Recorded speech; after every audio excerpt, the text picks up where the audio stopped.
Aí galera que acompanha o gustavongeografia.com.br, pessoal que estuda até na internet, sejam bem-vindos a essa nova sessão do site, agora com o Geogravídeos, que será uma sessão em que eu vou ter a oportunidade de comentar alguns dos principais fatos que ocorrem aí no cenário político, geopolítico, jornalístico, que tem relevância para a nossa prova aí dos principais vestibulares do Brasil, principalmente a prova do Enem. Nesse primeiro programa a gente vai conversar um pouco a respeito da repercussão política da carreira do Itamar Franco, esse que foi o principal tema discutido no último final de semana, o falecimento do Itamar Franco. Nós vamos tentar entender qual foi o legado político que ele deixou, que alterações o Itamar Franco provocou no cenário político nacional. Bom, o Itamar Franco nasceu em 1930 em Salvador, foi fazer sua carreira política, a maior parte da sua vida vivida em Juiz de Fora. Teve a oportunidade de ser vereador, prefeito em Juiz de Fora, foi 4 vezes senador da República e assumiu em 1992 o cargo de presidente da República, a partir do impeachment do Fernando Collor de Mello. Bom, o Itamar Franco ele tem uma repercussão muito grande nesse cenário político, não só por ter assumido a presidência, mas por ter sido o autor de uma série de mudanças muito importantes que aconteceram no cenário nacional. O Fernando Collor de Mello era governador do estado de Alagoas, vai vencer a eleição em 1989 em cima do Lula, né? Vence a eleição no segundo turno e vai promover uma série de mudanças no cenário político brasileiro. Talvez as duas principais mudanças que acontecem ainda no mandato do Fernando Collor tenha sido o confisco das cadernetas de poupança, à medida que conseguiu desagradar a todas as camadas sociais.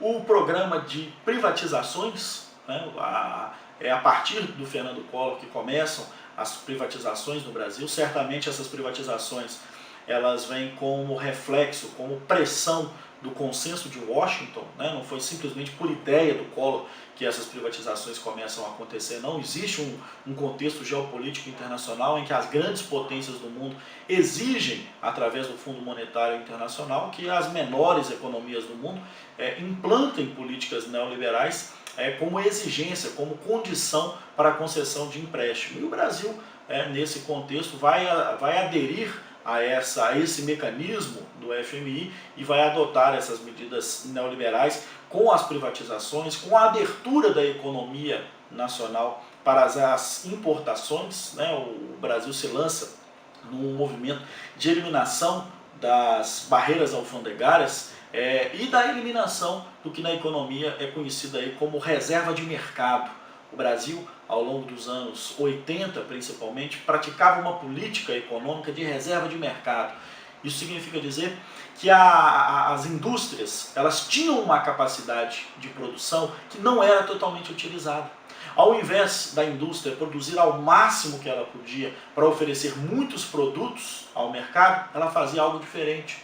Ela produzia menos do que a sua produção, do que da sua capacidade de produção, e lançava no mercado uma quantidade reduzida ou proporcionalmente reduzida de produtos, fazendo então com que essa menor oferta gerasse um preço favorável a ela. É uma das principais justificativas para a inflação vivida no Brasil nos anos 80, é essa reserva de mercado. Para entender um pouco melhor essa ideia da reserva de mercado, entenda que sobrava consumidores. A ideia é essa, sobrava consumidores. A reserva era no mercado e não nos produtos. Então, os consumidores é que tinham que se esforçar para comprar um produto, ou um conjunto de produtos que era raro no mercado. Então, isso fazia com que os produtos pudessem ser obsoletos e mesmo assim desejados, porque eles eram os únicos, né?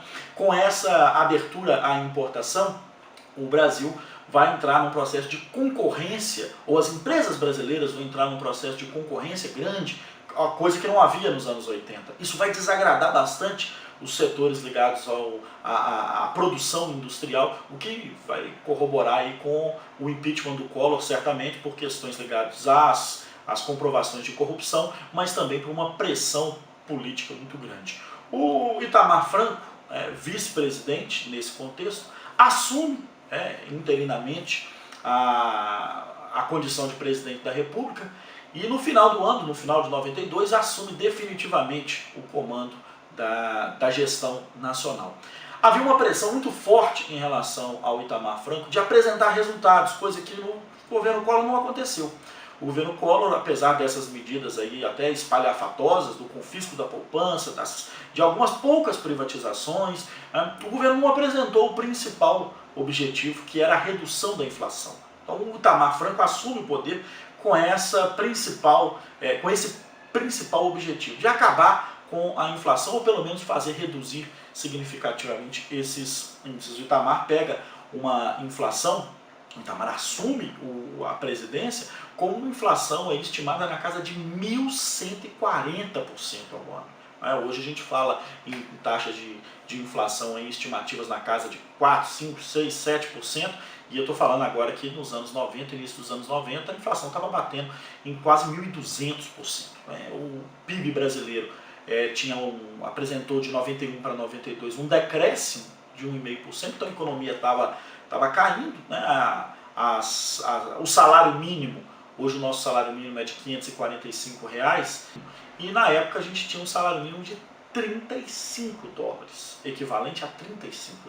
Né? Então, o cenário econômico nacional era bastante desfavorável. O que aconteceu para que o Itamar Franco pudesse chegar agora como essa figura notória, com uma passagem tão relevante, tão expressiva pela presidência da República? Certamente a manutenção das medidas tomadas pelo governo Collor, no que se refere à atração de importações, isso vai se manter no governo Itamar Franco, o incentivo a essas privatizações, as privatizações que vão ser muito contestadas pelos seus críticos, principalmente nesse período do Itamar, em que ele vai conseguir fazer 8 grandes privatizações, mas que vão gerar pouco mais de 3 bilhões de dólares de receita, mas desses 3 bilhões, 3 e pouco bilhões, 2,5 bilhões veio em títulos da dívida pública, ou seja, não veio na forma de capitalização do governo, veio na forma do que os economistas chamam de moeda podre,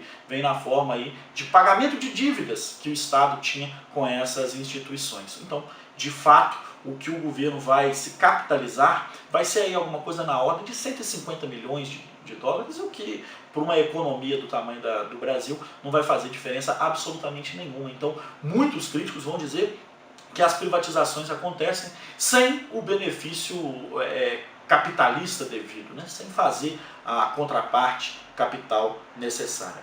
O final do governo Itamar Franco, além dessas manutenções, vai ser marcado por um fomento muito grande à indústria automobilística. As importações vão pressionar a indústria automobilística a se modernizarem.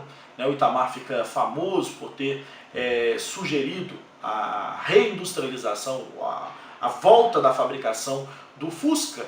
O Fusca que é um dos principais, é o primeiro carro, o primeiro automóvel a ser montado no Brasil, isso lá nos idos dos anos 50, e volta a ser produzido no Brasil nos idos dos anos 90 por incentivo do Itamar Franco, medida que vai ser certamente também muito criticada, né, se produzir um automóvel tão obsoleto e se falar sobre modernização da tecnologia automobilística é algo contraditório, mas é o que vai acontecer ao longo desse governo Itamar Franco. A principal e definitiva medida tomada no governo Itamar Franco foi a criação do Plano Real. O Plano Real que vai alavancar, que vai levar consigo à presidência da República o então ministro da Economia, Fernando Henrique Cardoso, através de uma política que eficazmente vai apresentar números de deflação.